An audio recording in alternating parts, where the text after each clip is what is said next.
So before we start wandering into the dust and smoke of a world you and I will never actually see, unless you have a time machine hidden behind your couch, in which case, please invite me. Let's do the small ritual. If you're new here, welcome.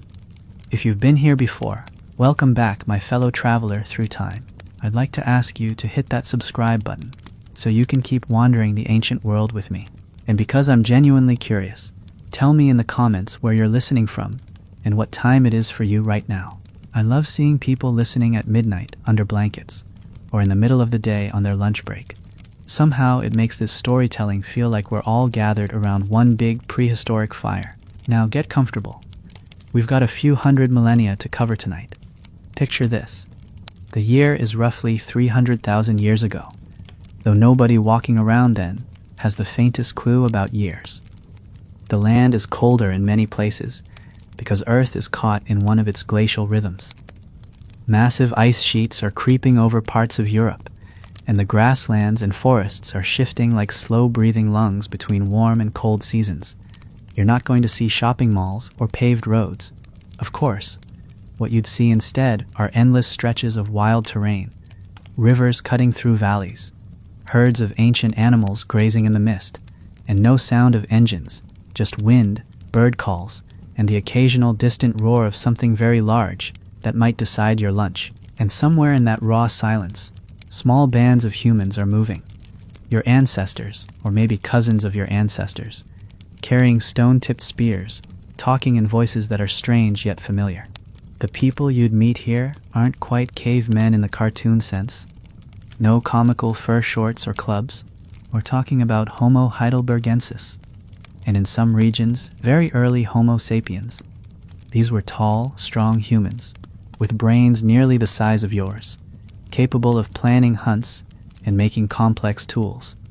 They didn't just survive by brute force, they survived by knowing their land intimately, reading the tracks in the mud, the shape of a cloud, the snap of a twig, and yes, sometimes they sheltered in caves, but they also built temporary camps in open plains, arranging rocks in circles to hold their fires. Fire was everything: light, warmth, a way to cook meat so it was safer and tastier, and maybe even a social glue that kept the group together after dark. If you were to step into one of their evenings, you might see them gathered around a fire that smells of smoke and roasted marrow, tools laid out nearby for repair. Children, not much different in energy from modern ones, would be throwing sticks, pestering adults, or pretending to spear imaginary prey. The adults, some sharpening flint hand axes with quick practice strikes, would be talking, not in the complex sentences we use, but in a language rich with gestures, tone, and shared understanding. Their conversations might be about the hunt tomorrow, or about that big cat someone spotted lurking near the camp. And occasionally, there'd be a story, perhaps about an ancestor who fought a giant animal, or about the strange lights in the night sky. These weren't people just surviving. They were living in a tight web of relationships, with fears, jokes, and maybe even moments of wonder. Hunting was not a solo sport. It was calculated and dangerous. Imagine stalking a group of wild horses, their nostrils steaming in the cold air. The hunters would spread out, moving silently, spears balanced in hand, using the terrain to their advantage. They might have driven animals toward a cliff or into a trap. Cooperation was the difference between bringing home meat or going hungry. And when the hunt succeeded, nothing went to waste. Meat was shared, hides became clothing or bedding, bones became tools. Even the fat could be burned for light. The idea of throwing away something useful simply didn't exist. Life was too demanding for that kind of waste. Beyond hunting, they gathered roots, berries, nuts, and edible plants, each season offering a different bounty. The knowledge of what was safe to eat wasn't written in a book. It was passed down through memory and example. Eating the wrong berry could mean illness or death, so every choice mattered. Women, men, children, all contributed to the survival of the group in their own ways. This wasn't the world of men hunt, women cook that pop culture sometimes imagines. Survival here blurred those lines, and necessity dictated who did what. Strength, skill, and timing were the real currencies of life. And as the night deepened, Maybe the firelight flickered on the cave walls behind them, throwing strange shadows that looked like spirits dancing. This is where you might imagine the earliest sparks of art and ritual. While 300,000 years ago is long before the famous cave paintings of Lascaux, the seeds of creativity might have been here. In the way someone arranged stones, in scratches made absent-mindedly on a bone, in the rhythm of a drumbeat tapped on a log. These moments were more than survival. They were the slow-building foundation of what we'd one day call culture. You'd notice pretty quickly that the day of a human 300,000 years ago didn't have the luxury of boredom. The clock wasn't a ticking machine. It was the slow creep of shadows across the ground, the shifting color of the sky. Life was divided into moments of intense focus and stretches of watchful waiting. In the mornings, there'd be the cautious stirring of the group, embers coaxed back into flame, and the soft murmur of plans being made. Some might go to check traps they'd set near a stream the night before, hoping for a fat fish or an unsuspecting hare. Others might leave to scout for game, scanning the ground for fresh tracks, learning the gossip of the forest from its footprints. The technology of the time would look primitive to our eyes, but it was advanced enough to make survival possible in a dangerous world. Stone hand axes, refined from the cruder tools of earlier hominins, were shaped with skill, sharp enough to butcher meat, carve wood, or scrape hides clean. Spears were tipped with carefully napped points, sometimes hardened in fire to make the wood less brittle. These weren't one-off creations. They were repaired, maintained, and even improved over time. When a tool broke, it was more like a car breaking down today, an annoying problem that demanded immediate attention because without it, your chances of eating dropped fast. One thing that's easy to forget is just how strong and physically capable these people were. Years of walking, carrying, hunting, and climbing shaped bodies that could endure cold nights and long treks. Their stamina was their survival. If you or I were dropped into their world with no training, we'd probably be the ones accidentally left behind on a hunt. But even with that strength, a bad winter, an injury, or a predator attack could wipe out an entire group. Nature didn't care about your plans. This is why cooperation was everything, not just hunting together, but caring for the injured, sharing food in lean times, keeping watch while others slept. Speaking of predators, this world was not short on them. Lions, not the African lions you picture, but their heavier Ice Age cousins, prowled the open plains. Hyenas, much larger and more dangerous than today's, would gladly follow humans, waiting for a chance to snatch leftovers, or if the humans weren't careful, the humans themselves. And then there were the saber-toothed cats, already in their twilight as a species, but still dangerous in some regions. It's one thing to be a predator. It's another to be a predator who's not at the very top of the food chain. Our ancestors knew that if they made one wrong move, they could easily switch from hunter to hunted. Food storage was more about nature's timing than any technology. Without pottery or permanent shelters, preservation methods were basic: drying meat in the sun, smoking it over a fire, or burying it in cold ground or snow. But often, the simplest preservation was just eating as much as you could when the opportunity came. A big kill meant a feast, but it also meant constant vigilance. The smell of meat carried on the wind, and every predator in the area could become an uninvited dinner guest. Keeping a fire burning through the night wasn't just about warmth.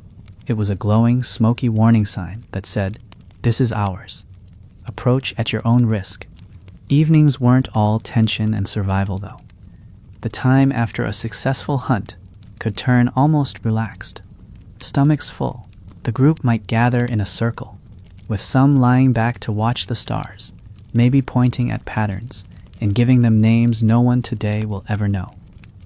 It's tempting to imagine this is where some of the first myths were born, stories to explain why the moon changed shape, why thunder roared, why winter came. If you've ever felt the pull of a fire on a cold night, you've touched something ancient in yourself, something that goes back to these very moments. And here's the thought that lingers.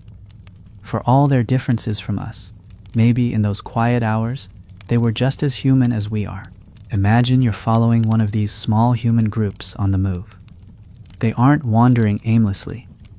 Their movements are strategic, tied to the seasons and the migrations of animals. Over generations, they'd have learned the rhythm of the land, where berries ripened in summer, where herds passed in autumn, which sheltered valleys held game in the colder months. They had no written maps, but the landscape itself was etched into their minds with perfect clarity. A bend in the river, a particular rock formation, a stand of certain trees. These were landmarks, as obvious to them as street signs are to you. Navigation wasn't about compasses, it was about memory, instinct, and the feel of the ground beneath bare feet. The pace of travel depended on the group's makeup. If there were young children or elders, the days were shorter, with more frequent stops. But even then, a short day might mean covering several kilometers over rugged terrain. Along the way, they'd forage, picking whatever was edible and in season. A handful of nuts here, some tubers there. For the modern mind, this kind of gathering might seem slow. But in their world, every calorie mattered. These calories were the thin line between a body able to hunt tomorrow and one collapsing from weakness. And here's something to note. They didn't see the land as wild in the way we do. To them, this was home. And every plant, every stream, every animal had its place in that home. Communication during travel was mostly quiet. Talking too much could scare off game or alert predators. But they had an arsenal of nonverbal signals. A flick of the hand, a raised eyebrow, a tilt of the head. When sound was necessary, it might come in short bursts. A warning grunt, a whistle, a sharp click of the tongue. There's a decent chance that by 300,000 years ago, these humans had developed a more structured proto-language, something beyond the calls of earlier species, but not yet as complex as what you're hearing from me now. Think short, flexible words or syllables, combined with body language, to communicate everything from "come here" to "that thing over there will kill you." When they reached a chosen spot for the night, camp making began quickly. Some locations were familiar favorites, returned to year after year. Maybe a cave mouth that caught the morning sun, or a natural windbreak where fires burned more easily. Fires didn't always have to be made from scratch. If they'd kept an ember smoldering from the last camp, starting a new blaze was much easier. No frantic bow drilling in the cold, just a few breaths on the ember, some dry grass, and there it was, warmth and light in minutes. It's likely some members specialized in fire making, just as others excelled at tool repair or scouting. And here's where the evening rhythm would shift from necessity to something more social. The firelight drew the group inward, the surrounding darkness shutting out the rest of the world. Food was prepared, roasted roots, cooked meat, maybe a small stash of berries saved from earlier. Even something as simple as warm water could feel like a gift in that glow. Conversations loosened. Laughter was possible here, as was quiet reflection.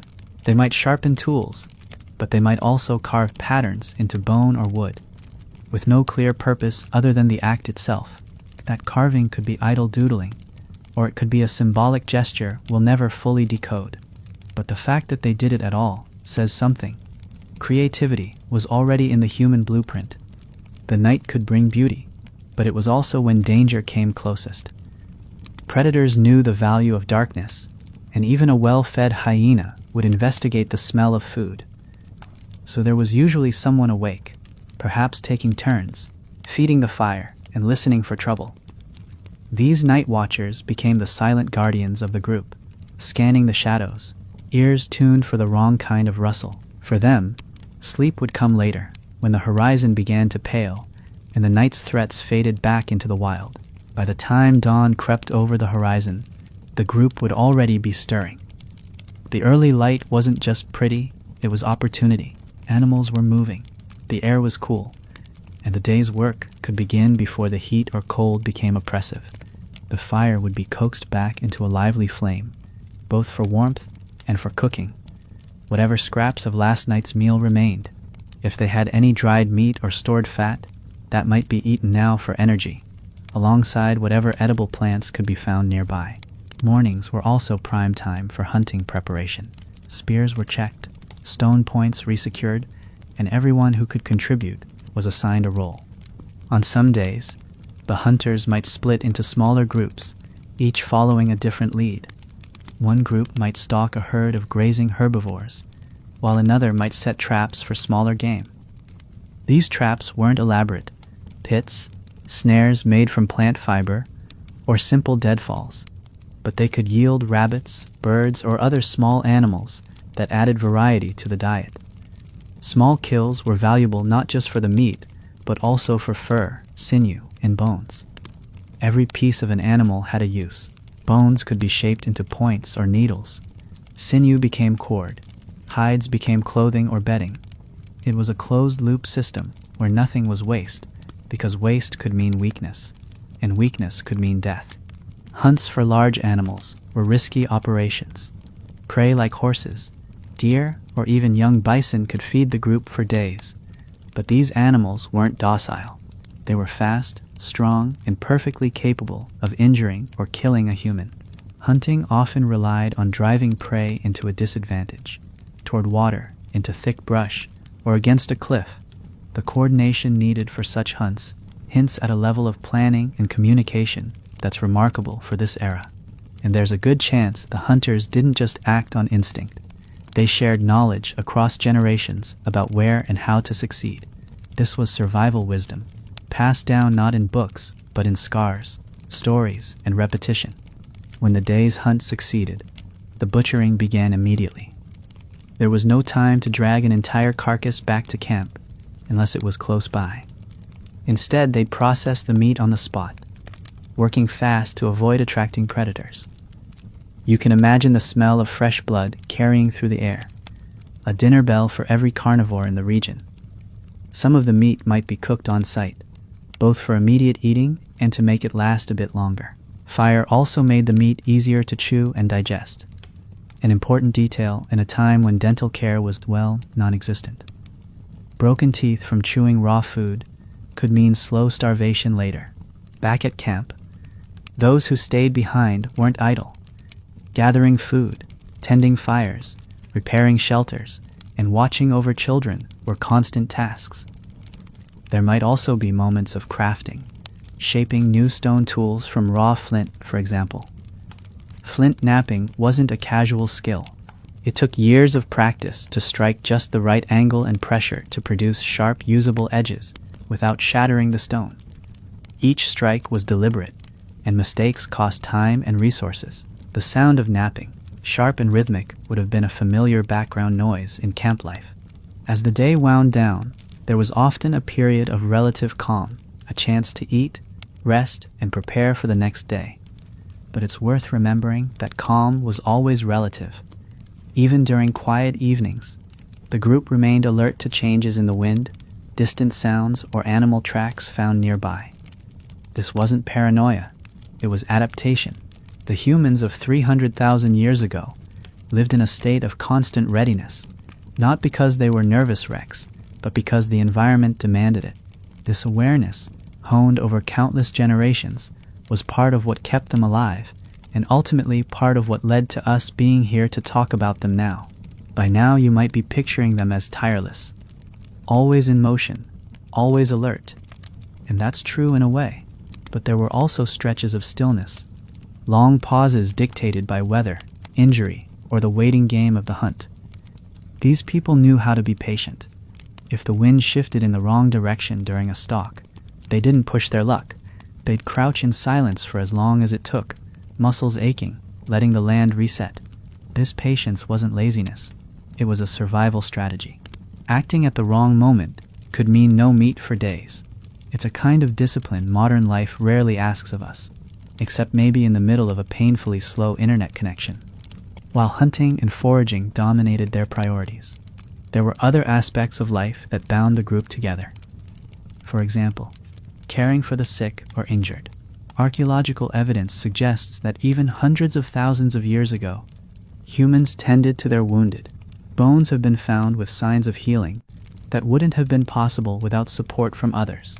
meaning someone was feeding and protecting those unable to fend for themselves. This isn't the cold, ruthless world some imagine. It's one where cooperation and compassion had a real survival advantage. A group that cared for its members had a better chance of lasting through the seasons. Childhood was, of course, nothing like it is now. There were no toys and bright packaging, no schools, no screen time. But there was play, and play was learning.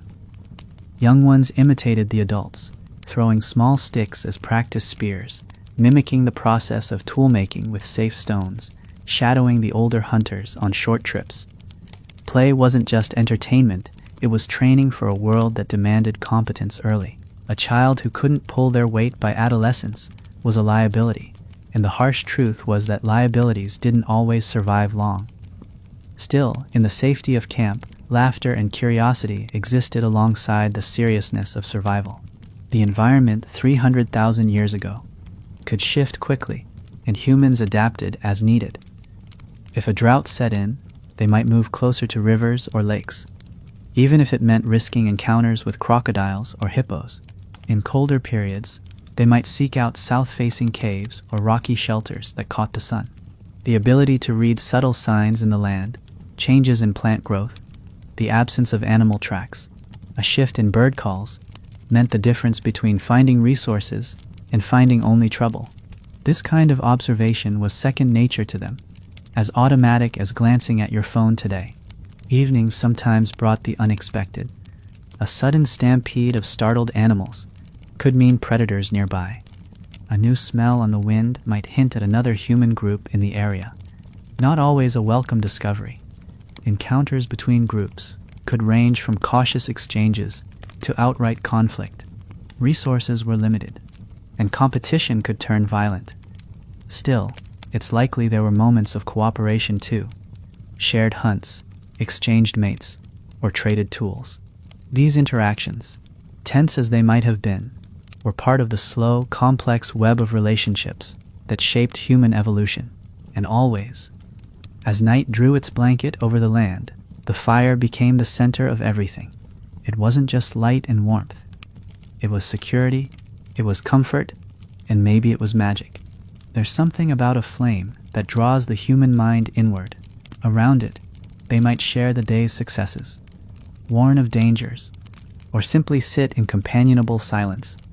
Maybe someone would hum a tune, the earliest hint of music, or tap out a rhythm on a hollow log. In the dance of firelight on stone walls, you can almost see the first sparks of storytelling, and with it, the first whispers of a shared identity, the beginning of what we'd someday call culture. Seasonal change was one of the great forces shaping their lives. In a world without insulated houses, stored food, or heated jackets, the difference between summer and winter was monumental. When the weather began to turn, humans 300,000 years ago didn't just shrug and wait it out. They adjusted everything. The routes they traveled, the foods they focused on, even the tools they prioritized would shift. In colder months, they'd seek more meat and fat-heavy diets for warmth and energy, while warmer months opened up a greater variety of plants and smaller game. Migration wasn't a casual choice. It was survival in motion. The arrival of colder weather meant that hunts often targeted large animals with thick hides and high fat content. A single successful kill could provide food and warmth. The hide for clothing or shelter, the fat for energy, and the bones for tools. But winter hunts were dangerous. Snow and ice made travel more treacherous, and the cold could drain strength faster than hunger. Imagine chasing prey in freezing winds, each breath stinging your lungs, knowing that falling or injuring yourself miles from camp might mean you never make it back. Yet these people endured, because endurance was the only option.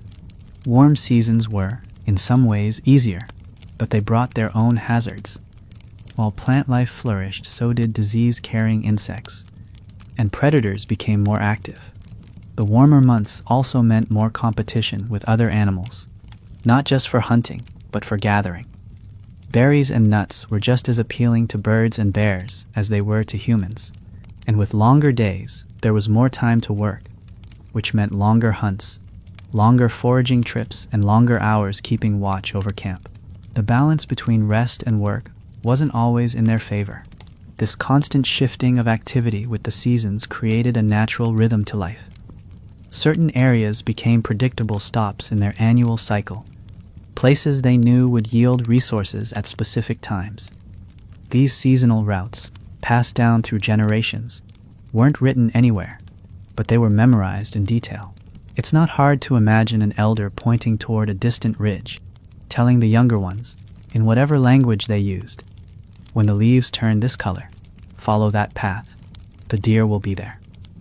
In a way, it was their version of inherited maps and calendars, embedded in stories, gestures, and shared experience. As the seasons turned, the group's social dynamics would also shift. Bad weather meant more time crowded together in whatever shelter they had, and that could bring tension.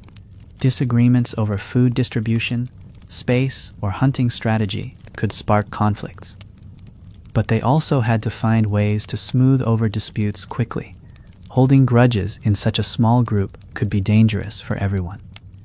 Maybe this is where the earliest versions of negotiation, compromise, or even humor were born.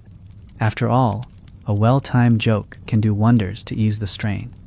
And humans have probably been teasing each other since before we had words for it. Through all of this, the fire remained the constant, the anchor of their existence. It was there when they returned from long hunts, when the weather drove them into hiding, and when they sat together watching the sparks drift upward into the dark. Whether in the dead of winter or the height of summer, it was the one light that wasn't dictated by the sun or the seasons. And in that light, maybe they didn't just see their companions' faces. Maybe they saw themselves as part of something bigger, a shared life that stretched far beyond any one person's time on Earth. One of the most underestimated threats in their world was injury. It's easy to imagine predators as the main danger, but in truth, a badly twisted ankle or a deep cut could be a death sentence. Infection was a constant, invisible enemy. A simple wound from a sharp stone could fester within days, turning feverish and fatal. There were no antiseptics, no stitches, no clean bandages, but that doesn't mean they were helpless. They likely used what nature offered, chewing certain leaves to apply as poultices, using clean water from moving streams to rinse wounds, and perhaps even cauterizing with heated stones in desperate situations. These weren't guaranteed cures, but trial and error over countless generations must have given them some working knowledge of which plants and practices could help. Weather could be just as merciless as predators. A sudden storm might flood a camp, sweeping away tools and supplies. Lightning could strike a shelter or kill an unlucky hunter caught in the open. Cold snaps could arrive earlier than expected, trapping groups in areas without adequate shelter or game. Imagine being several days' travel from the next known safe site. When a blizzard sweeps in, there's no warning system, no forecast, just a shift in the wind and the taste of snow in the air. Survival then depended entirely on instinct, experience, and speed of decision. Competition with other human groups was another reality. This wasn't a world with clear territories marked on maps, but resources had limits, and too many people in the same area meant less for everyone. Encounters could be tense from the start, each group sizing up the other to decide if this was an opportunity for exchange or a potential fight. It's likely they had some form of trade, stone materials, information about animal movements, maybe even temporary alliances for large hunts. But when tensions boiled over, violence was quick and decisive. Archaeological evidence shows ancient skulls with blunt force trauma, broken bones that suggest weapons, not accidents. Survival wasn't just about enduring nature. It was also about enduring each other. Fire, for all its benefits, also came with risk. Keeping it alive meant constant feeding, and sometimes fires got out of control. A wind shift could send sparks into dry grass, consuming shelters or spreading into surrounding brush. Losing fire was a different disaster. Without it, they lost warmth, cooking ability, and a deterrent against predators. Rekindling from scratch was far harder than keeping embers alive, so fires were guarded almost like treasure. In many ways, the survival of the flame mirrored the survival of the group itself. Food scarcity was perhaps the most common threat of all. A failed hunt, combined with poor gathering conditions, could lead to days of near-empty stomachs. The body could endure hunger for a time, but weakness set in quickly, making hunting and gathering even harder. This cycle could spiral fast, and breaking it required skill, luck, or both. It's not unreasonable to think they sometimes scavenged from predator kills, risking dangerous confrontations with hyenas or lions to steal what they could. This wasn't cowardice. It was resourcefulness born from necessity. And then there were dangers they probably didn't even fully understand. Illness that spread quietly among them. Strange fevers, sudden weakness. Without germ theory, they couldn't see the cause. But they could observe patterns. They might avoid certain water sources after sickness struck, or change camps if too many fell ill in one place. These were survival decisions, shaped by observation and memory, small steps toward the knowledge we now take for granted. But in their world, every decision, whether born of science or superstition, was ultimately judged by one measure. Did it keep them alive? When you picture humans 300,000 years ago, it's easy to see them only in the context of survival. Sharpening spears, hauling meat, huddling from storms. But if you spend enough time with them in your imagination, you start to notice moments that don't directly feed or protect the body, yet seem just as important for the spirit. Archaeologists have found shaped pieces of ochre, soft, colored rock at sites from this era, suggesting people were already experimenting with pigments. What were they doing with it? Maybe marking their bodies, decorating tools, or leaving symbols on stone. These weren't the grand cave paintings of tens of thousands of years later, but they hint at the first sparks of visual creativity, a need to make something just because. Tool-making itself often straddled the line between utility and artistry. A stone hand axe didn't need to be symmetrical to work, yet many examples from this time are carefully shaped and balanced. Was this simply skill, or was there pride in making something that looked good as well as functioned well? The act of crafting a tool could be a performance in itself. Younger members watching an expert's hands with quiet concentration, learning not just the technique, but the rhythm and patience that went into it. Each strike of stone on stone wasn't random. It was a practiced dance that could take years to master. Music, or at least rhythmic sound, may also have been part of their world. There's no preserved drum from 300,000 years ago, but the human urge to create rhythm is ancient. Picture someone tapping a stick on a hollow log while others hum or clap in time. It's not hard to imagine rhythm being used during group work, like preparing hides or grinding plants, turning repetitive labor into something communal and almost hypnotic. Perhaps it even served as a way to strengthen group bonds, a reminder that they moved through life together, not just as individuals. And then there's storytelling, which doesn't need a written record to exist. Around the fire, with shadows leaping on stone, stories could take shape about the hunt, about ancestors, about spirits in the land. The details may have been simple, but the impact was profound. A story could teach a lesson, preserve a piece of knowledge, or simply entertain. It could also pass on warnings, like which plants to avoid, or which river crossings were dangerous. In this way, oral tradition might have been as critical to survival as any spear or shelter. Symbolic thought, the ability to let one thing stand for another, was in its infancy, but the seeds were there. Perhaps they used certain objects as talismans, carried not for function, but for meaning. A strangely shaped stone, a claw from a predator, or a smooth piece of bone might have been kept because it felt significant. These early acts of symbolism show a mind that could think beyond the immediate present, that could connect the physical world to ideas and feelings. And that's no small step. It's the foundation of everything, from religion to art to science.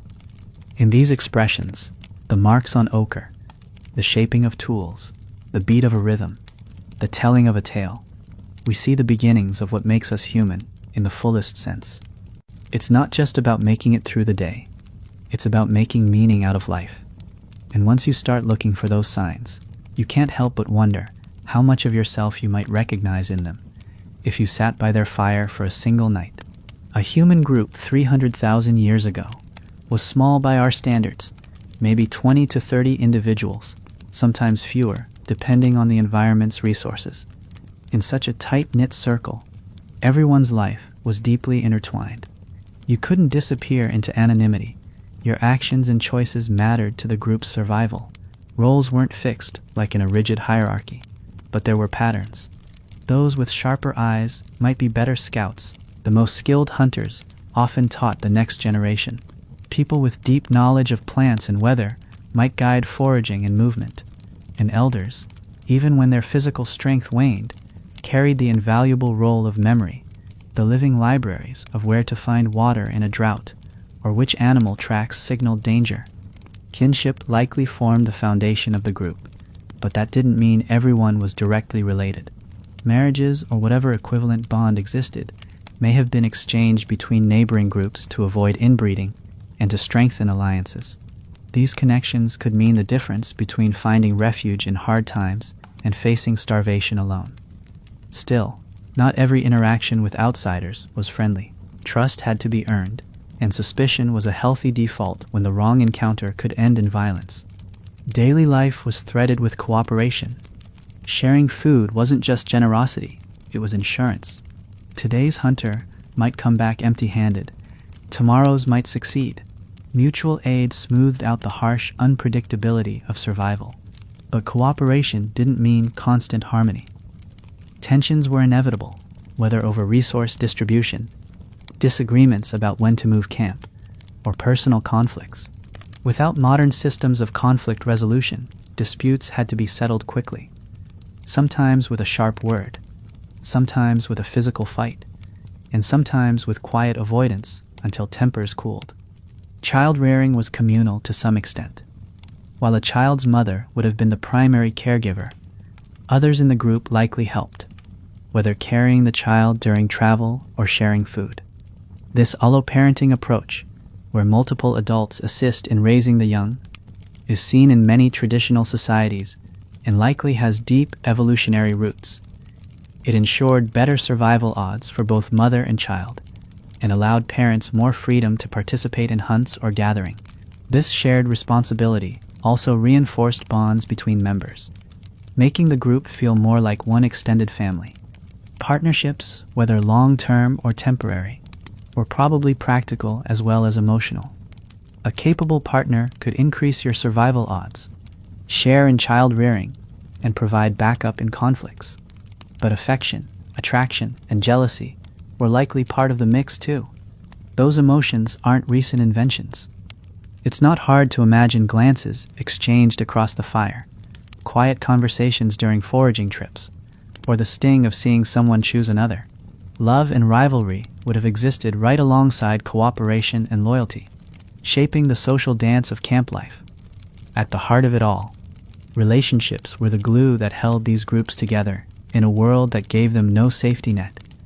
Trust had to be built and maintained, and every member had to know they could count on the others when danger came, because in their world, danger wasn't an if, it was a when. And when it came, unity was often the only thing standing between survival and tragedy. To live 300,000 years ago was to live in a constant negotiation with other animals. Some were prey, some were predators, and some were competitors that blurred the line. Large herbivores like wild horses, steppe bison, and red deer were prime targets for hunting, but these animals weren't easy meals. They were fast, wary, and could deliver serious injuries with a kick or a charge. Hunting them demanded patience, coordination, and a deep understanding of their habits. The hunters would have learned to watch the way herds moved, to note which animals were older or slower, and to time their approach so the wind carried no scent toward their targets. Predators were a different matter entirely. The Pleistocene world was home to lions larger than the ones we know today. Packs of massive hyenas with jaws strong enough to crush bone, and in some regions, bears that could stand taller than a man. These animals weren't simply lurking on the edges of human life. They were part of it. Humans might scavenge from their kills, but predators could also stalk human camps in turn. There must have been tense moments when the glow of a fire revealed a pair of eyes just beyond the light's reach, or the distant cough of a big cat made the hairs on every neck rise. Smaller predators posed threats too. Wolves, not yet domesticated into the dogs we know, could be either competitors or occasional allies in scavenging. Snakes and venomous insects were constant dangers, especially for children, and scavenger birds, circling above, could be both a sign of opportunity, a kill worth investigating, and a warning that predators were feeding nearby. Reading these signs was a survival skill in itself. Not every animal interaction was about danger or food. Some creatures were simply part of the landscape, their presence teaching humans about the environment. The seasonal arrival of certain birds might signal changes in weather. The movement of fish in rivers could indicate the right time for gathering or migration. Even the behavior of ants, bees, or other small creatures might be noted and remembered. Observing and interpreting these patterns was as important as knowing how to throw a spear. Competition for resources was often indirect. Humans weren't the only omnivores on the landscape. Bears, wild boars, and other scavengers could quickly strip a carcass if humans didn't defend it. This meant that even after a successful hunt, the work wasn't over. The group had to process the meat quickly and keep predators at bay. It's not hard to picture a tense scene. A small band of humans standing in a defensive ring, spears ready, while a pack of hyenas circled in the dim light, waiting for any sign of weakness. And yet, these interactions, whether hunts, standoffs, or careful avoidance, shaped the humans of 300,000 years ago as much as the weather or the land itself. Their place in the animal world wasn't secure, but it was adaptable. They weren't the strongest, fastest, or fiercest species out there, but they were learning to be the most strategic. That was the key. In a world of claws and teeth, it was brains, coordination, and the willingness to learn from every encounter that kept them alive. By 300,000 years ago, tool-making had already gone far beyond the crude pounding stones of earlier ancestors. These people were masters of the Acheulean tradition, those symmetrical hand axes you've probably seen in museum cases. But they were also beginning to innovate beyond it. Knapping techniques had become more refined, producing sharper, thinner flakes from stone cores. A skilled knapper could predict exactly how a stone would fracture, almost as if they were coaxing the tool out of the rock, rather than simply hitting it into shape. This wasn't random trial and error. It was a technology that had been perfected and passed down for hundreds of thousands of years. Spears were one of their most important creations. Wooden spears from this period have been found in places like Schöningen, Germany, astonishingly well preserved in ancient sediments. They were carefully shaped, straightened, and sometimes fire-hardened to make them tougher. Some were designed for thrusting, others for throwing, meaning they could hunt both at close range and from a distance. These weren't just sticks with points. They were balanced weapons, the kind you'd want in your hands when facing a charging animal. And because making a spear took effort, they weren't discarded after one use. They were maintained, sharpened, and repaired when damaged. Stone points were another leap forward. By attaching sharp flakes to wooden shafts with plant fibers or animal sinew, they could create composite tools, weapons far more effective than plain wood or stone alone. This meant more efficient hunting, cleaner kills, and less risk to the hunters. It also shows the beginnings of planning in technology, gathering the right stone, the right wood, the right binding material, and assembling them in a deliberate sequence. It's the prehistoric version of assembling furniture, except instead of a bookshelf, you're making something that could keep a lion at bay. Their toolkit went beyond weapons. Scrapers, for example, were essential for cleaning animal hides, turning them into warm, wearable clothing. Awls, sharp, pointed tools, could pierce holes in hides or plant fibers, making it easier to bind materials together. Digging sticks helped gather roots and tubers, while hammerstones shaped other tools or cracked open bones for marrow. Even the simplest items were fine-tuned for their purpose. This level of specialization suggests that tool-making wasn't just functional, it was part of the group's identity. The quality of your tools could be a measure of skill and status. And tools were never static. They changed as the environment demanded. Moving into an area with different prey might mean adjusting spear design. Encountering harder stone could spark new napping techniques. Even small innovations could ripple through the group, improving survival odds for everyone. It's likely that ideas were exchanged between groups too, maybe during brief encounters on hunting grounds, or when individuals moved between bands through marriage or alliance. In this way, technology spread long before there were trade routes or markets, carried in the memory and muscle of the people who made it. The adaptability of these tools was a quiet but powerful force in human evolution. Predators could only get so much faster or stronger, but humans could always get smarter, redesigning the things in their hands to tip the balance in their favor. And once you realize that, you start to see the people of 300,000 years ago, not as primitive, but as pioneers in a never-ending experiment in survival, one that we're still running today. Only now our spears are made of metal, and sometimes, annoyingly, they still break when we need them most. If you woke up in their world 300,000 years ago, the first thing you'd notice is how vast and unbroken everything felt. No fences, no roads, no signs, just the raw sweep of land, rivers carved through valleys, plains stretched into shimmering horizons, forests whispered in the wind, and mountains loomed like ancient guardians. Every feature wasn't just scenery, it was part of the survival puzzle. A river wasn't simply water, it was a hunting ground for fish, a corridor for migrating animals, a landmark to navigate by, and sometimes a barrier you had to cross without being swept away. Moving across this terrain was never random. These people knew which river bends had shallow crossings, which forest clearings drew grazing herds, and which rocky slopes hid predators in the shadows. They could look at the bend of a grass stalk or the freshness of an animal's dung and decide whether to press forward or change course. To modern eyes, it might seem like instinct, but it was learned skill, years of watching the land and remembering every small sign it gave them. You didn't just walk through this world, you read it like a living text. Mountains were both obstacle and refuge. They could block the way, force long detours, or hide sudden storms, but they also offered vantage points to scan for herds or approaching danger. Higher ground could be safer from floods and some predators, but reaching it meant burning precious energy. People likely camped at the foothills or in sheltered valleys, venturing higher only when necessary, and caves, when found, were prized, not as permanent homes, but as temporary shelters against wind, rain, or snow. The open plains were another story entirely. Out there, you could see danger coming from far off, which was good, but you were also exposed, with little cover to hide behind.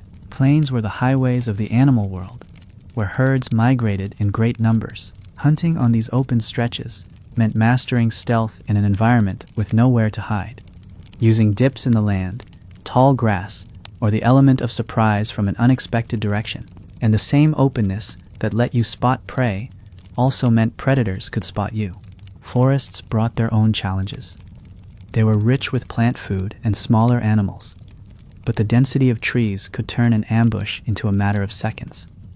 Here humans relied on silence and acute listening, the snap of a twig, the rustle of leaves, the sudden absence of bird calls. These were signals. The forest could feed you, shelter you, and conceal you, but it could also swallow you whole if you misread its signs. And then there were the less predictable elements of the land.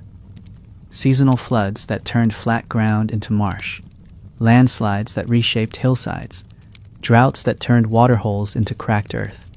To survive in this constantly changing world, they didn't just adapt to a single landscape, they adapted to the idea of change itself. That mindset, the ability to see the land not as fixed, but as something alive and shifting, was as important as any spear in their hands. Travel for humans 300,000 years ago was rarely aimless wandering. Moving long distances usually meant one of three things.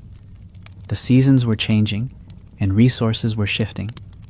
Game herds were on the move and had to be followed. or the current land had simply run dry of what they needed. Staying in one place too long risked exhausting local plants and scaring off prey, so mobility was built into their way of life. But moving an entire group, with children, tools, and whatever food they could carry, wasn't a decision made lightly. It meant weighing the risks of the unknown against the dangers of staying put. Journeys could stretch across landscapes we'd consider epic today. Crossing dozens of kilometers in a week was entirely possible, especially for seasoned foragers and hunters used to walking everywhere. They traveled light, no heavy possessions, no stockpiles that couldn't be moved. Most of what they needed could be made or gathered along the way. The truly irreplaceable things were tools, weapons, fire-making materials, and knowledge. And in a way, that last one, knowledge, was their most valuable luggage. Knowing which valleys hid water even in drought, which plants could be eaten in early spring, or which trails avoided predator-heavy zones could mean the difference between life and death. They didn't follow paved roads, but they did follow paths, animal trails, carved into the land by countless migrations. Herds of herbivores were like moving markets, leading the way to both prey and the plants they fed on. Rivers were natural guides too, and sometimes necessary ones. They could lead travelers to food and water, and also serve as navigational markers, so long as you avoided the sections crawling with crocodiles or prone to sudden flooding. Travel also meant encountering other human groups. This could be an opportunity, a chance to exchange tools, ideas, or even group members. But it could also be a risk. Strangers might be competitors for the same resources. First contact would have been tense, measured in watchful glances and careful body language. Did they approach openly, showing they carried no weapons ready to use? Did they offer something in trade, like a fine piece of flint or dried meat? The outcome of such meetings could ripple for years, forging a connection that might one day save lives, or starting a rivalry that made travel through certain lands dangerous. Along the way, travel required constant adaptability. Terrain could shift from open plains to dense forest to rocky slopes in a matter of days. Each landscape demanded different skills, stalking silently through leaves, moving quickly across exposed ground, climbing steep inclines with careful footing, and there were always unexpected hazards. A predator following from a distance, a sudden storm that flooded lowlands, a broken tool at the worst possible moment. Every member of the group had to be ready to respond to these challenges instantly. Rest during travel wasn't luxury, it was strategy. Camps along the route were chosen for safety first, somewhere with natural shelter, a nearby water source, and ideally a clear view of the surroundings. Even temporary stopping points were treated with caution. Fires would be built small to avoid drawing unwanted attention, and the night watch was as important on the road as it was at a home base, because while traveling opened up new possibilities, it also left the group vulnerable, far from familiar territory, relying on experience, instinct, and each other to get where they needed to go. Humans 300,000 years ago didn't have bulldozers, blueprints, or city plans. But that doesn't mean they lived as passive tenants of the land. They interacted with their surroundings in ways that slowly, almost invisibly, altered it. One of the simplest yet most powerful tools in this environmental shaping was fire. Controlled burns could clear underbrush, making it easier to spot predators or hunt game. Even if they didn't fully understand the long-term ecological effects, they would have seen immediate benefits. Fresh plant growth attracting grazing animals, easier travel through once dense thickets, and reduced hiding places for dangerous predators. Water sources were another focal point for subtle engineering. In dry areas, they might dig shallow pits near riverbeds or streams to reach cleaner water. In wetter areas, they could create small channels to guide water toward camp, or toward places where certain plants grew. None of this left grand ruins behind for archaeologists to marvel at, but it represented a practical mastery over small parts of the environment, a quiet claim of territory through adaptation. They also altered landscapes through hunting itself. By targeting certain animals, they could change the balance of species in a given area, even if unintentionally. Over time, repeated hunting in a particular spot might reduce the presence of large, dangerous predators, making it safer for the group, though it could also push them to travel farther for meat. In turn, this hunting pressure likely influenced animal migration routes, which then reshaped human movement patterns. Shelters were another way they left their mark. Beyond caves, they could build temporary windbreaks from branches, hides, and stones. Returning to the same spots over generations meant these makeshift structures might be repaired and reused, slowly becoming more substantial. A well-chosen campsite could develop its own identity, a reliable home base in a nomadic life. This reuse wasn't just convenience, it was strategy, reducing the time and effort needed to set up camp in known, safe places. Even gathering plants had its influence. By repeatedly harvesting in some areas and ignoring others, humans may have encouraged certain edible species to spread near camps. Discarded seeds and roots could sprout, subtly shaping the vegetation over time. This wasn't farming. That was still hundreds of thousands of years away, but it was the earliest hint of humans nudging plant growth in their favor. Without realizing it, they were beginning the slow dance that would one day lead to agriculture. Perhaps the most significant environmental change they made, though, was in the predator-prey balance. Their ability to cooperate, use tools, and defend themselves meant that they were gradually moving toward the top of the food chain. It wasn't absolute. Plenty of humans still fell victim to predators, but bit by bit, the world was learning to treat them differently. An animal that once saw them as easy prey might think twice when faced with a group armed with spears and fire. And in that shift, the environment itself was being rewritten, one cautious predator at a time. For the humans of 300,000 years ago, the weather wasn't small talk. It was life or death information written in cloud shapes, air currents, and the smell of the earth. They didn't have meteorologists, but they had generations of observation. A sudden drop in temperature, the way birds flew low, or the particular heaviness of the air before a storm. These cues were part of their vocabulary. You can imagine a group shifting their entire plan for the day because an elder tilted their head, sniffed the air, and decided the hunt was off. It wasn't superstition. It was a lifetime of reading signs you and I barely notice. Seasons were the great clock of their lives. They didn't mark time with numbered months, but they knew exactly when certain plants would ripen, when herds would move, and when rivers would swell with meltwater. Their calendar was in the budding of flowers, the thickness of animal coats, the angle of the sun at dawn. The transition from one season to the next wasn't a date on a page. It was a cascade of changes they could feel in their bones. These cues told them when to leave a hunting ground before it turned barren, or when to stock up on certain resources before they vanished. The night sky, too, was a constant companion. We can't know for certain how deeply they understood the stars. But even without formal astronomy, patterns would have been obvious. The rising of certain constellations could be tied to the arrival of specific seasons or migrations. A bright moon might mean more night hunting for predators and more vigilance for humans. The stars also offered navigation in open landscapes where landmarks were few. If you've ever been far from city lights, you know how startlingly bright and precise the sky can be. For them, it was a natural map. They also read the land in a way that modern people often can't. The lean of a tree might tell them about prevailing winds.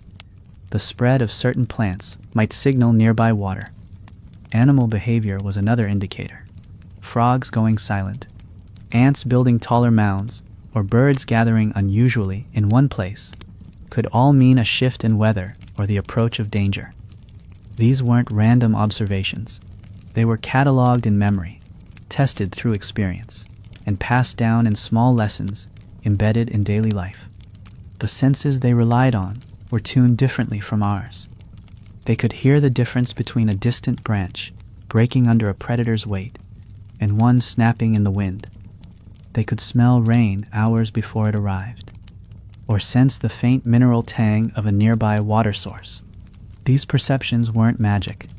They were the result of living in constant connection with the environment, without the buffers of walls, engines, or artificial light. And perhaps most importantly, Their ability to interpret nature's signs wasn't just about individual skill, it was collective wisdom. A child might notice an unusual cloud, an adult might link it to a remembered storm, and the elder might decide it was time to move camp. This layering of observations created a survival system that no single person could hold alone. It was a conversation with the natural world, carried out over generations, one quiet, careful observation at a time. Childhood 300,000 years ago started the moment you could walk, maybe sooner. There was no long period of helplessness in the way we think of it now. Sure, the very young were protected and carried, but as soon as a child could move on their own, they became part of the daily rhythm of the group. Toddlers might wobble along on short foraging trips, learning the smells, textures, and shapes of edible plants. They'd watch elders dig for roots or pick berries, absorbing knowledge long before they had the strength to contribute meaningfully. Learning was entirely hands-on. There were no lectures, no classrooms, no written instructions. The lessons were in the doing. A child might be handed a dull piece of stone to mimic the motions of tool-making, or a small stick to throw alongside the hunters, building aim and coordination. If you've ever watched a child imitate adult tasks with surprising seriousness, you can picture the same thing here. Tiny hands gripping a pretend spear, face set in concentration, already practicing the movements they'd one day rely on for real. Play wasn't separate from work. It was how skills were learned safely. Wrestling games built strength and balance. Chase games taught agility and awareness. Mimicking animal calls wasn't just for fun. It could become a useful trick in the hunt. The adults didn't need to tell children to practice.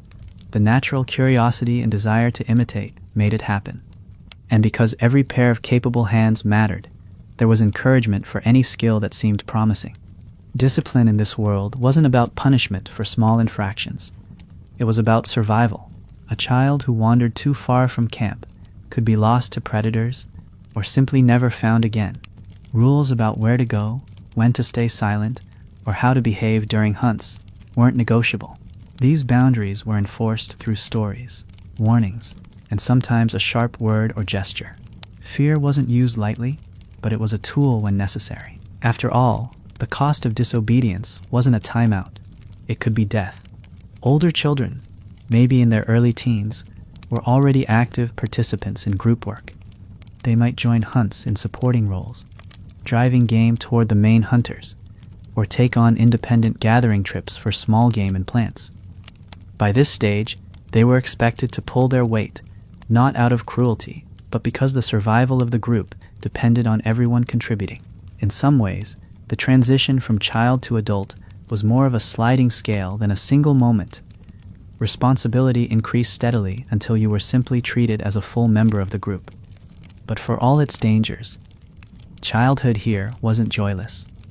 There would have been laughter in camp, playful teasing, and moments of comfort. An elder telling a story by the fire, a parent handing over the choicest bite of meat, a game that spiraled into fits of giggles. Survival might have been the focus, but bonds were built in these moments, and they mattered. Because in a world where tomorrow was never guaranteed, giving the next generation reasons to keep living and learning was as important as teaching them how. Health 300,000 years ago was a fragile thing. There were no doctors, no medicine in bottles, no hospitals, only the knowledge carried in memory and passed through practice. An injury that you or I might consider minor could become life-threatening fast. A deep cut from a sharp stone, a broken bone from a fall, even a bad tooth infection could spiral beyond control. Yet archaeological evidence tells us something remarkable. Some individuals lived with serious injuries or healed fractures, meaning others cared for them long enough to recover. That's not the mark of a species that leaves its weak behind without thought. Treatment was improvised from the natural world. Cuts might be cleaned in running water to prevent dirt from settling in. Leaves, moss, or animal fat could be used as bandages or poultices. Some plants with mild antiseptic or pain-relieving properties, even if not understood scientifically, might have been applied because someone, somewhere, had noticed they seemed to help. Heat was a crude but possible tool for sealing wounds. In more desperate cases, An ember-heated stone might have been pressed to flesh to stop bleeding, a painful but effective measure that could save a life. Illness was more complicated. Without germ theory, disease was a mystery, often blamed on bad water, spoiled food, or even unseen forces in the environment. Still, patterns were recognized. If too many fell sick in one spot, the group might move camp entirely. If a certain food led to sickness, it was avoided. The knowledge wasn't written down, but it didn't need to be. It lived in the collective memory, reinforced by experience.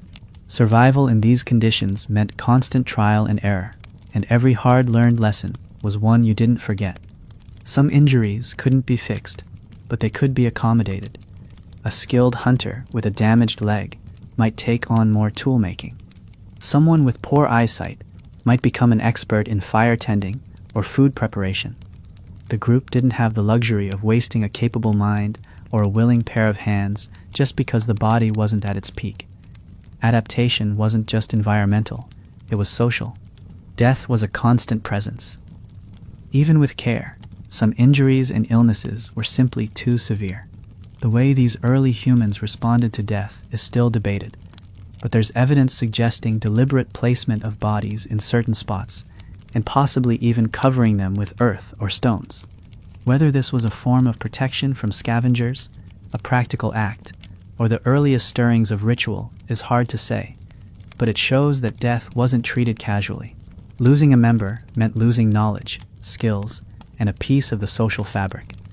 And yet the fact that some individuals lived long enough to heal, even in such a brutal environment, speaks volumes about the resilience and compassion of these groups. Care was a survival strategy as much as hunting or tool-making. In a world where every advantage counted, kindness wasn't weakness. It was a weapon against the countless ways the wild could break you. By 300,000 years ago, we can't say with certainty that humans had religion in the way we define it today, but there are hints, faint fingerprints of symbolic thought and ritual behavior. Archaeologists have found sites from around this time that suggest intentional placement of the dead, sometimes with objects nearby. Were these offerings practical burial to keep scavengers away, or was there something deeper, an early recognition that death marked a passage, that the person who once laughed, hunted, and shared food was now somewhere else? Even without written words, you can imagine the silence around a body, the way eyes might turn upward or into the fire, searching for answers no one could yet articulate. Symbolic thought doesn't need grand temples to exist. It could be as simple as a hunter carrying a claw from a predator they helped kill, or keeping a smooth stone that felt special without knowing exactly why. Maybe certain places on the landscape took on significance over generations. A tree struck by lightning, a cave with unusual echoes, a spring that never seemed to run dry. These spots could become gathering places or power locations in the shared imagination of the group. If you've ever felt an unexplainable weight in a certain place, you've touched the same human tendency they might have felt. Fire itself might have been more than just a tool. Sitting around it, watching its shapes twist and sparks rise, was probably one of the most hypnotic and shared experiences of their lives. Did they tell stories about where fire came from, or who first captured it? Did they imagine a spirit in its flames, the regular, almost sacred act of tending to it, feeding it wood, protecting its embers, might have been their first daily ritual, binding the group together in a shared responsibility that was both practical and symbolic. The sky must have been another source of wonder. Without artificial lights, the stars would have been shockingly bright. The Milky Way, a glowing river across the night. Meteors streaking overhead, the shifting moon phases, the slow wheel of constellations. All of these would have been noted, discussed, maybe even tied to stories explaining their presence. Was the moon a great animal chasing the sun? Were the stars the eyes of ancestors watching from above? These explanations may sound simple to us, but in their time, they were profound ways to connect the seen and the unseen. Ritual behavior might have also shown up in hunting practices. Perhaps certain tools were only used by specific people, or certain words or sounds were made before a hunt began. These could be practical, like coordinating silently, but also carry a layer of superstition, luck, or spiritual meaning. The idea that an action could influence an outcome beyond direct cause and effect is deeply human and may have already been stirring in their minds. These early stirrings of belief, whether about death, nature, or unseen forces, weren't distractions from survival. They were part of it. They shaped cooperation, reinforced group identity, and provided comfort in an unpredictable world. And maybe, on some cold night with the fire burning low, a child asked an elder, "Where people go when they die?" And the elder, staring into the flames, gave the first version of an answer we've been refining ever since. Other human groups weren't strangers in a distant sense. They were part of the same landscape puzzle. But unlike the animals they hunted, these encounters came with complex possibilities. Another group could mean competition for food and water, but it could also mean allies in hard times. The line between friend and threat was never fixed. It shifted depending on the season, the resources, and the recent history between the two. First contact on the open plain, or at a water source, would have been tense. Body language carried more weight than words. Approaching slowly, keeping weapons low, and showing open hands, or the prehistoric equivalent, might signal peaceful intent. A hostile meeting, on the other hand, could start with raised voices, posturing, or aggressive displays, meant to intimidate without immediate bloodshed. Fights weren't always the first choice. Injuries on either side could be costly, but when they did happen, they were fast, brutal, and decisive. Cooperation often began with exchange. A group with access to high-quality flint might trade shaped tools for hides or meat from a recent hunt. Information was another valuable currency. Knowing the movement of a herd, the location of a safe water source, or even where dangerous predators had been spotted, could be traded just like physical goods. These exchanges may have been brief, cautious, and watched closely by both sides, but they planted seeds of trust that could last for years. Sometimes individuals moved between groups. This could happen through arranged partnerships to strengthen alliances, or simply when someone left one group for another, whether by choice or necessity. These movements helped prevent inbreeding and also spread knowledge. A person who joined a new group brought with them new techniques for tool making, new stories, and sometimes even new ways of interpreting the world. Ideas traveled on human feet long before they ever traveled on paper. But cooperation had limits. Scarcity could turn friendly neighbors into rivals quickly. In a lean season, the same waterhole that had hosted peaceful trade one year could become the site of a deadly standoff the next. Disputes over hunting grounds or fishing spots could erupt into violence that fractured relationships for generations. These conflicts weren't just physical.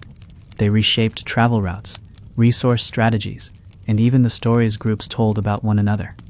Despite these risks, interaction with others was a constant reality. The land wasn't empty. It was a living network of humans, animals, and shifting opportunities. A group that completely cut itself off would risk genetic decline, lose access to useful knowledge, and be left vulnerable without allies. Balancing openness with caution was a survival skill as much as spear throwing or fire making. In many ways, the delicate dance between cooperation and conflict with neighboring groups was an early rehearsal for all the alliances, rivalries, and negotiations that human societies have been doing ever since. The year for humans 300,000 years ago didn't begin in January and end in December. It began when the land itself told them it was time. For many groups, that meant the first major seasonal shift, the rains arriving, snow melting, or the first flush of new plant growth. This was the sign to leave winter shelters or move toward areas rich in fresh resources. Spring, or its prehistoric equivalent, was a season of opportunity. Plants began to bloom, small animals became more active, and migrating herds returned to familiar grazing grounds. It was also a time to repair and restock tools, since new hunts would demand weapons in top shape. Summer brought abundance, but also heat and risk. Longer days meant more daylight for hunting and gathering, but they also brought dehydration, insect-borne illnesses, and more competition from other species. Water sources became crowded, and this could be both blessing and curse. Great hunting opportunities, but also more predators lurking. In warm months, humans might travel longer distances, following herds or seeking areas with shade and steady water. This was also when they could gather plants and fruits in bulk, eating what they could and preserving some for later, often by drying them in the sun. Autumn was a season of preparation. It was time to secure as much food as possible before the lean months ahead. Large hunts were especially important now, both for meat and for hides that would become cold weather clothing or shelter. Groups might move into areas with natural protection, caves, overhangs, or sheltered valleys, knowing they would soon spend more time in one place. This was also when certain plants, like nuts and tubers, were at their peak, making foraging trips a daily necessity. Winter was the true test. The cold wasn't just uncomfortable, it could be lethal. Fire became more important than ever, not just for warmth, but for warding off predators that were hungrier and bolder in the scarcity of the season. Hunting became harder as prey migrated or became more difficult to track in snow and ice. In some regions, groups might focus more on fishing if rivers and lakes remained accessible. Social life often shifted indoors, if indoors meant the shared warmth of a cave or shelter, and this was the time when tool repair, storytelling, and teaching skills to the younger members could take center stage.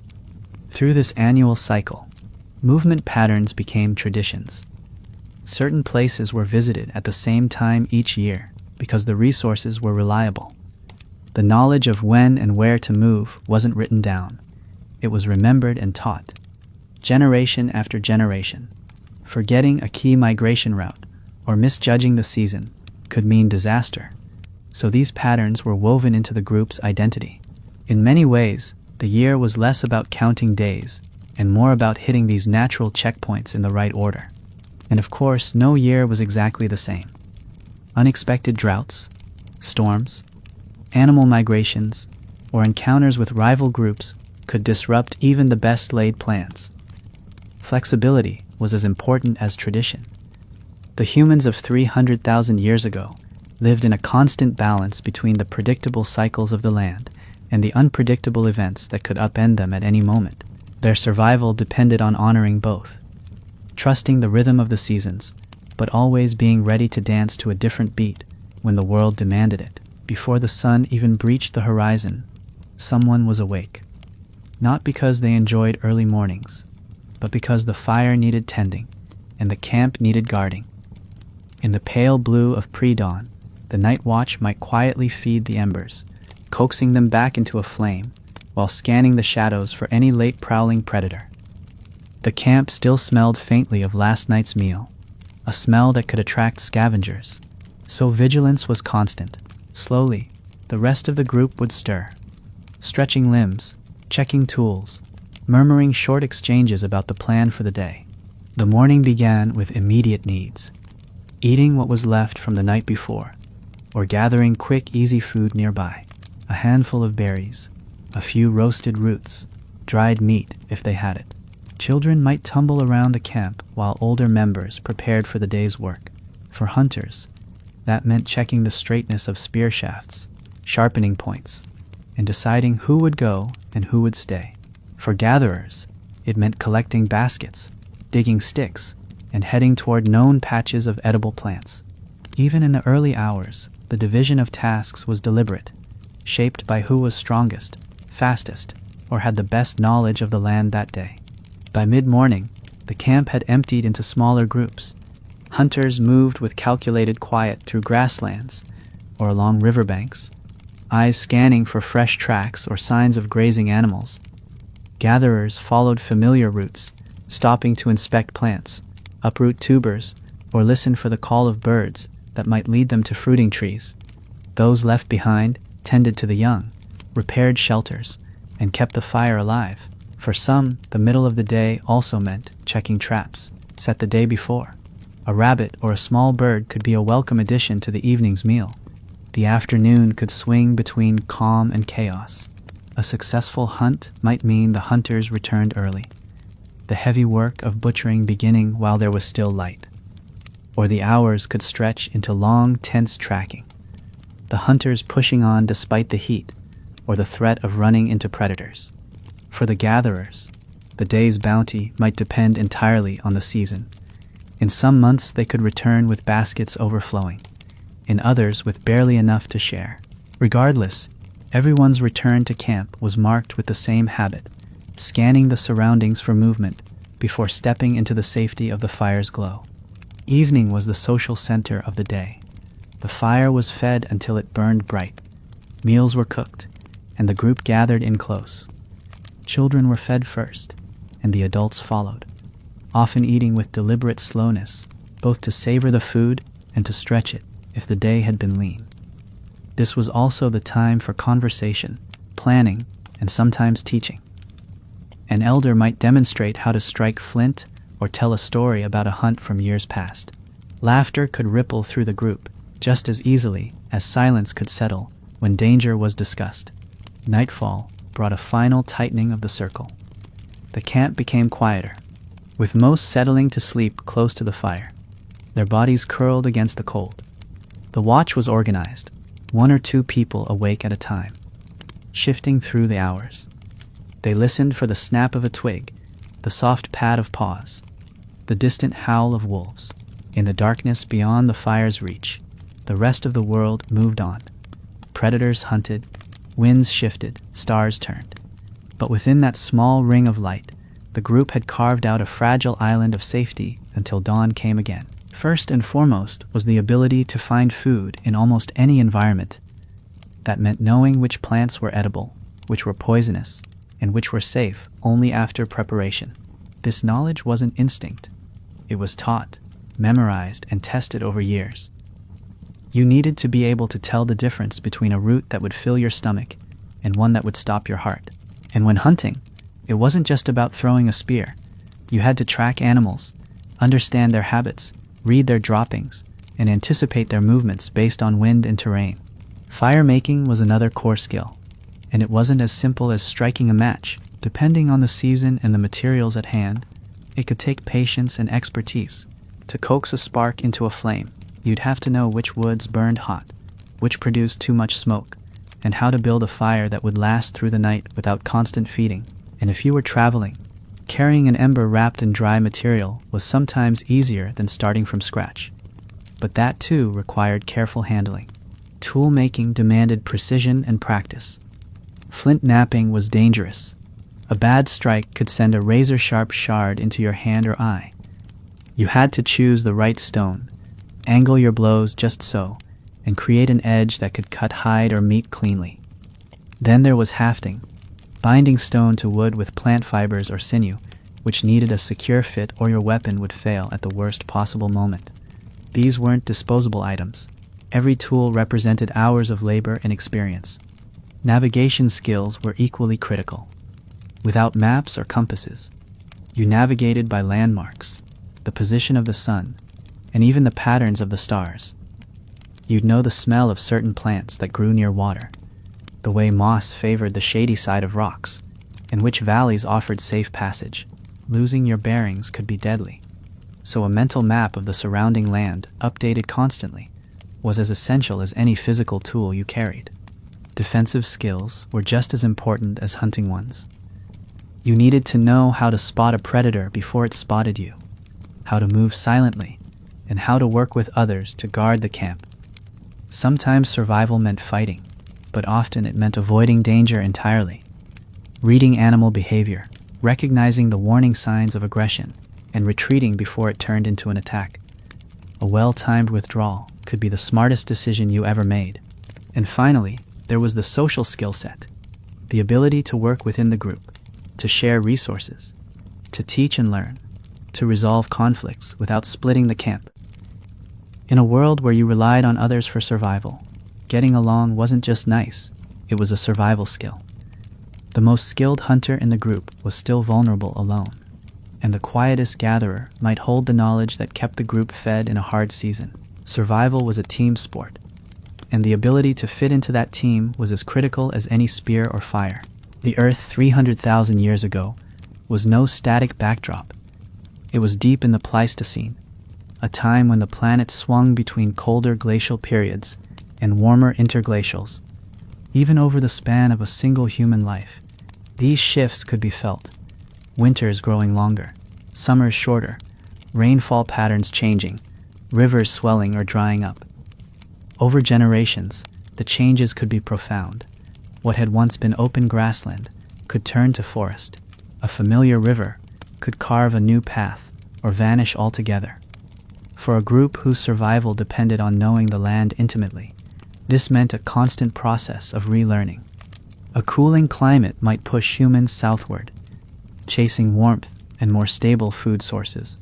Colder conditions also favored larger animals with thick fur and fat reserves, good for hunting, but harder to take down. In contrast, warmer intervals might open up grasslands that brought herds into new areas, but they could also spread disease-carrying insects or dry out water sources faster. These weren't gradual changes that people could ignore.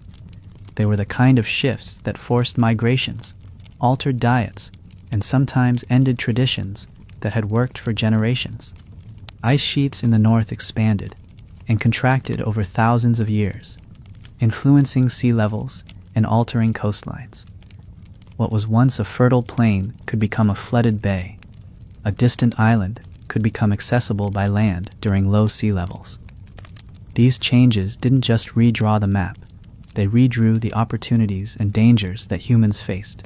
A new land bridge might open migration routes to untouched hunting grounds, but it could also lead to competition with other groups arriving from the opposite direction.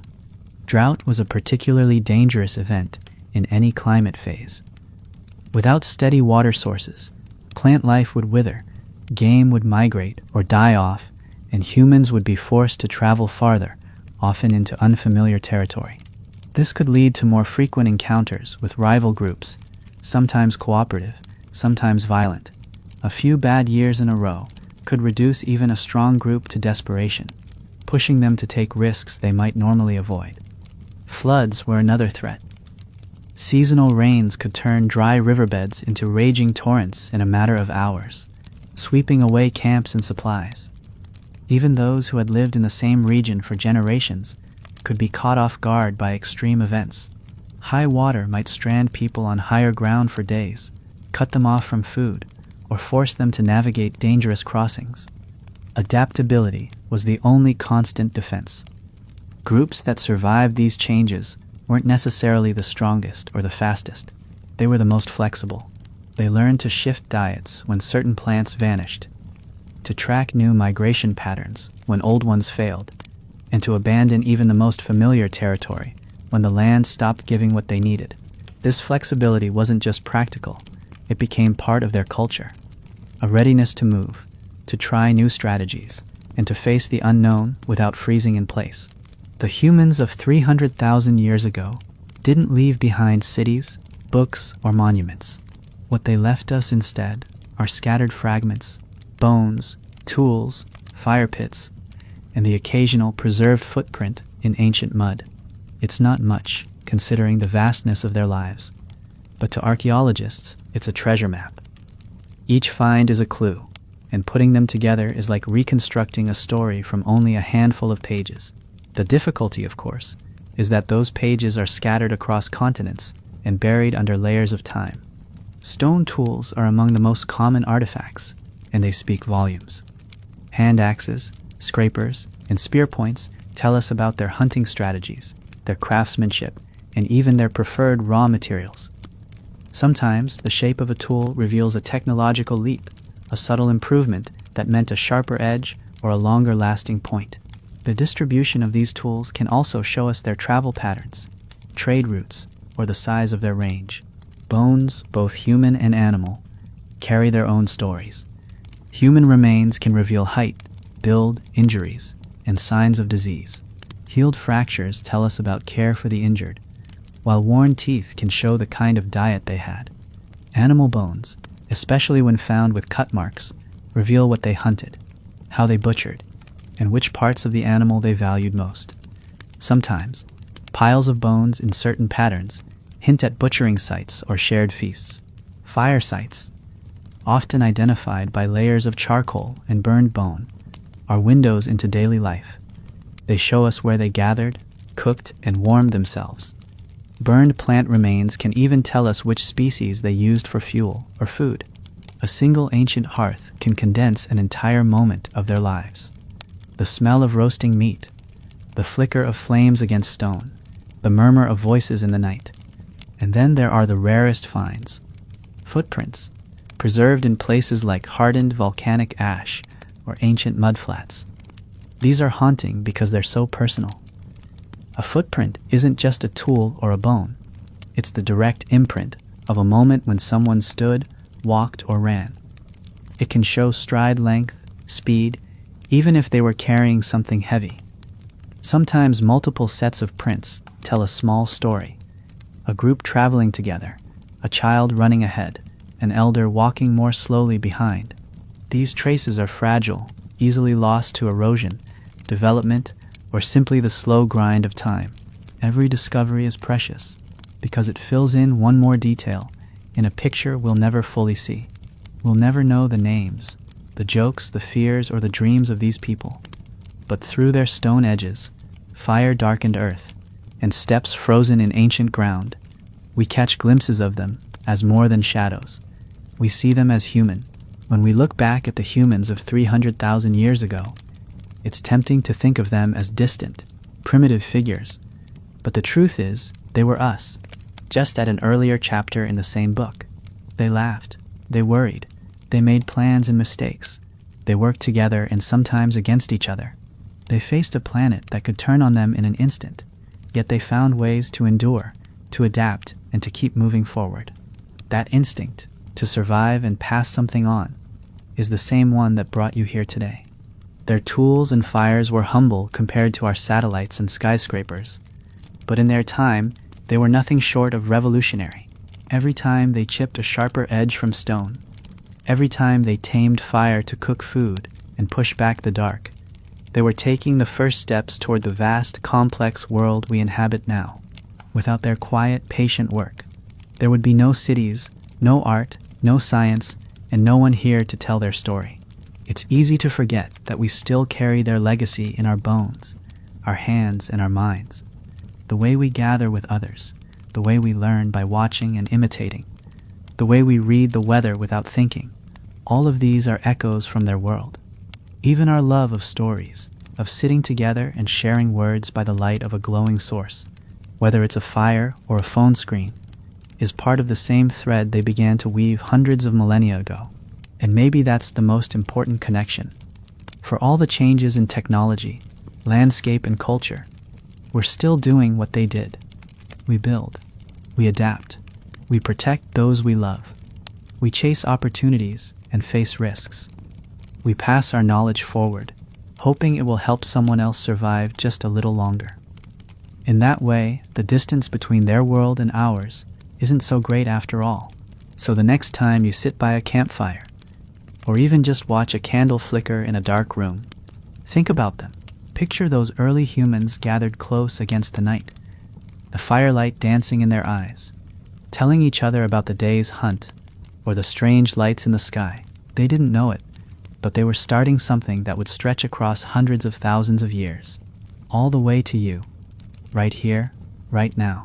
And if you've stayed with me through this entire journey, from the first spark of fire in part 1 to this moment, thank you. I hope you'll come back for the next one, because the past is a very big place, and we've barely scratched the surface. Subscribe if you haven't. Share this with someone who loves a good story, and let me know in the comments where and when you're listening. Until next time, sleep well, dream deep, and remember the first storytellers lit their words with fire. We're just keeping that flame alive.